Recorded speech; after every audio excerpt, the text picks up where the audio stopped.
ভারতের পূর্ব প্রান্তে অবস্থিত বাংলা কেবল একটা ভূখণ্ড নয়, এটা ভারতের ইতিহাস, সংস্কৃতি ও সভ্যতার অন্যতম প্রবেশদ্বার। প্রাচীনকাল থেকেই বাণিজ্য, সংস্কৃতি ও রাজনৈতিক আদান প্রদানের ক্ষেত্রে বাংলা ছিল পূর্ব ও দক্ষিণ পূর্ব এশিয়ার সঙ্গে ভারতের সংযোগস্থল। গঙ্গা, ব্রহ্মপুত্র বদ্বীপের উর্বর ভূমি বাংলাকে অর্থনৈতিকভাবে সমৃদ্ধ করেছে। আর একই সঙ্গে ভৌগোলিক অবস্থানের কারণে বাংলায় বহুবার বিদেশি আক্রমণ ও সাংস্কৃতিক পরিবর্তনের অভিঘাত বহন করেছে। ইতিহাসে তাই বাংলা একদিকে যেমন ভারতের জ্ঞান সংস্কৃতির প্রাণকেন্দ্র, অন্যদিকে তেমনি দেশের সীমান্তরক্ষী প্রহরীর ভূমিকাও পালন করে এসেছে।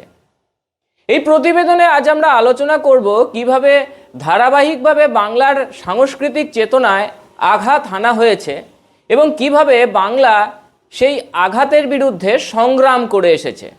শেষ পর্যন্ত দেখুন ভিডিওটি, কমেন্ট করে জানান নিজেদের মতামত, আর আমাদের চ্যানেলটিকে লাইক ও সাবস্ক্রাইব করতে একেবারেই ভুলবেন না।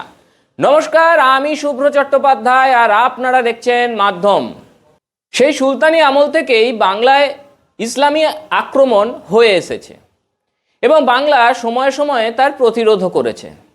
প্রবল আক্রমণ এবং লালসার মুখেও এই বঙ্গের সন অফ দ্য সয়েল হিন্দু বাঙালি জনগোষ্ঠী আজও তাদের সুপ্রাচীন ঐতিহ্য নিয়ে টিকে রয়েছে। আপনাদের অনেকেরই হয়তো জানা নেই, স্বাধীনতার সময় সম্পূর্ণ বাংলাকেই পূর্ব পাকিস্তানের সঙ্গে যুক্ত করার কথা উঠেছিল। সেই সময় ভারত কেশরী শ্যামাপ্রসাদ মুখার্জির ঐকান্তিক সংগ্রামের কারণেই আজ বাঙালি হিন্দুর শেষ আশ্রয়স্থল হিসেবে ভারতের এই পশ্চিমবঙ্গ প্রদেশ সৃষ্টি হয়েছিল। কিন্তু তারপরও পশ্চিমবঙ্গের সামনে চ্যালেঞ্জ কমেনি। পশ্চিমবঙ্গ ভারতের অঙ্গ হিসেবে থাকলেও ভেতর থেকে তাকে ফাঁপা করে দেওয়ার কাজ চলতেই থাকলো। গত কয়েক দশক ধরে, বিশেষত বামফ্রন্ট সরকার ক্ষমতায় আসার পর থেকেই পরিকল্পিতভাবে পশ্চিমবঙ্গের ইসলামীকরণের কাজ চলছে। শিক্ষা থেকে কর্মসংস্থান থেকে নির্বাচন, সব ক্ষেত্রেই ইসলামী মৌলবাদের প্রভাব দেখা যেতে লাগলো। পশ্চিমবঙ্গে রাজ্য সরকারের টাকায় মাদ্রাসা চলে। 2025-26 অর্থবর্ষে পশ্চিমবঙ্গে মাদ্রাসা শিক্ষায় বরাদ্দ 5,602 কোটি টাকারও বেশি। কারণ মুসলিম জনসংখ্যাকে খুশি করতেই হবে, কারণ তারা ব্লক ভোট দেয়।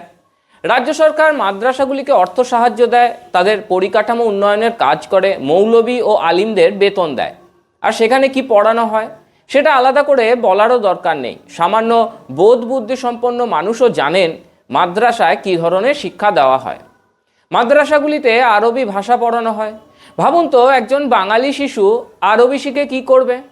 তার সংস্কৃতি তো বাংলা ভাষাতেই নিহিত, কিন্তু আরবি ও ফার্সি শেখানোর মাধ্যমে কোথাও না কোথাও বাংলার সংস্কৃতিকে ধ্বংস করার চেষ্টা চলছে। তারই ফলাফল আমরা আজ স্পষ্ট দেখতে পাই যে বাংলা ভাষার দুটি ধারা তৈরি হয়ে গেছে, একটা প্রকৃত শুদ্ধ বাংলা আর একটা বিকৃত ইসলামী বাংলা। আজকাল ইন্টারনেটেও অনুবাদ করতে চাইলে সেখানে জানতে চাওয়া হয় কোন ভাষা ব্যবহার করা হবে, পশ্চিমবঙ্গের বাংলা না বাংলাদেশের বাংলা। এসবটাই ইসলামীকরণের ফল। আর বিষয়টা শুধু আজ ভাষার মধ্যেই সীমাবদ্ধ নেই। সঙ্গীত আজ হারাম বলে গণ্য হচ্ছে কোথাও কোথাও। হিন্দু ধর্মের গান গাইলে শিল্পীকে হেনস্থাও করা হচ্ছে। আবার মনে করিয়ে দিই, মৌলবি ও ইমাম তৈরির যে শত শত কারখানা যা এই রাজ্যে চলছে, তা চলছে জনগণের করের টাকায়। তাহলে কি এই অবস্থা থেকে পরিত্রাণ পাবার কোনো উপায় নেই? হ্যাঁ, আছে।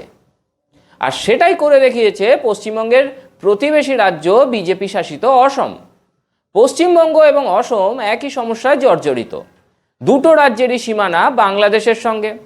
একই রকম মৌলবাদী আগ্রাসন ও তোষণ রাজনীতির বলি এই দুটি রাজ্য। কয়েকটি পরিসংখ্যান দেওয়া যাক অসমের বিষয়ে। অসম বিধানসভায় মোট আসন হলো 126। এর মধ্যে 22টি বিধানসভার সংখ্যালঘু অধ্যুষিত। বিজেপি ঠিক করেছে এই 22টি বিধানসভায় তারা প্রার্থী দাঁড় করাবে না, তারা বাকি বিধানসভায় লড়বে এবং জিতবে।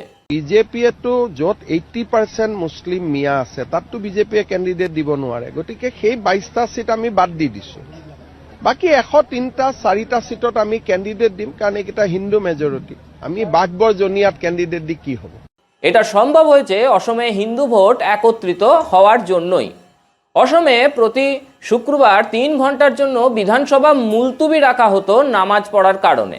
এতটাই ছিল সেখানে তুষ্টিকরণের প্রভাব। কিন্তু এখন কি অবস্থা?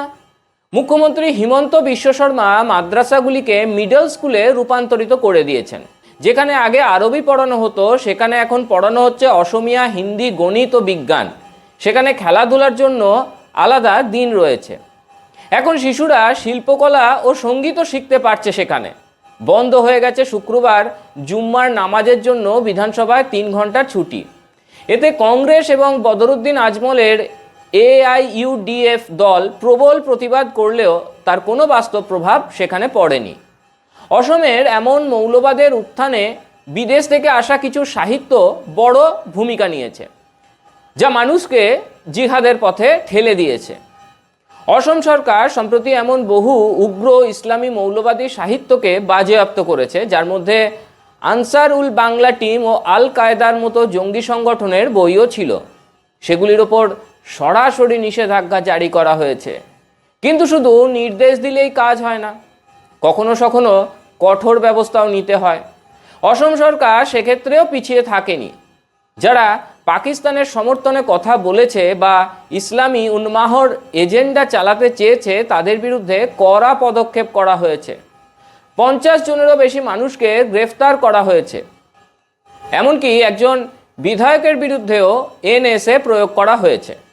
মুখ্যমন্ত্রী হিমন্ত বিশ্ব শর্মা স্পষ্ট করে বলেছেন, অসমে থেকে যদি কেউ পাকিস্তানের বন্দনা করে তবে তার পা ভেঙে দেওয়া হবে। এছাড়াও উগ্র মৌলবাদী চিন্তাধারা অসমে বেআইনিভাবে জমি দখলের ক্ষেত্রেও বড় ভূমিকা নিয়েছে। ল্যান্ড জিহাদ শব্দটি ব্যবহার করলেই একটা সম্পূর্ণ ইকোসিস্টেম কাউকে সাম্প্রদায়িক বলে দাগিয়ে দেয়। কিন্তু বাস্তবতাকে অস্বীকার করলে সমস্যা মেটে না। ল্যান্ড জিহাদ আজ বাস্তব সত্য।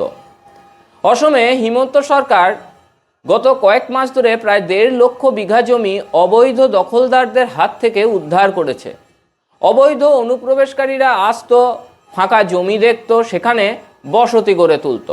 ধীরে ধীরে তাদের সংখ্যা বাড়ত এবং আশপাশের সংস্কৃতিকে তারা গ্রাস করত।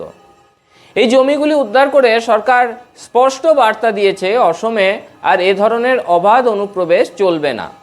মুখ্যমন্ত্রী হিমন্ত বিশ্ব শর্মা স্পষ্ট করে জানিয়েছেন, অসমে কোনো ধরনের ধর্মীয় উগ্রবাদ সহ্য করা হবে না এবং খুব শীঘ্রই সেখানে অভিন্ন দেওয়ানি বিধি বা UCC কার্যকর করা হবে। হিমন্ত বিশ্ব শর্মা এমন কাজ অসমের হিন্দুদেরই নয়, ভবিষ্যতে সারা দেশের হিন্দুদেরও অনুপ্রাণিত করবে। সুতরাং অসম যা পেরেছে পশ্চিমবঙ্গেও সেটা সম্ভব, আর সেটা হলেই রক্ষা পাবে বাঙালি হিন্দুর অস্তিত্ব। শ্যামাপ্রসাদ মুখার্জি যা দিয়ে গেছেন সেই ভূখণ্ড রক্ষা করার দায়িত্ব বাঙালি হিন্দুদেরই। বাঙালি হিন্দুরাই ঠিক করবেন তাদের ভবিষ্যৎ আগামী 2026 সালের বিধানসভা নির্বাচনে। আজ এখানেই শেষ করছি। কেমন লাগলো আমাদের প্রতিবেদন জানাতে ভুলবেন না। সঙ্গে থাকুন, দেখতে থাকুন মাধ্যম।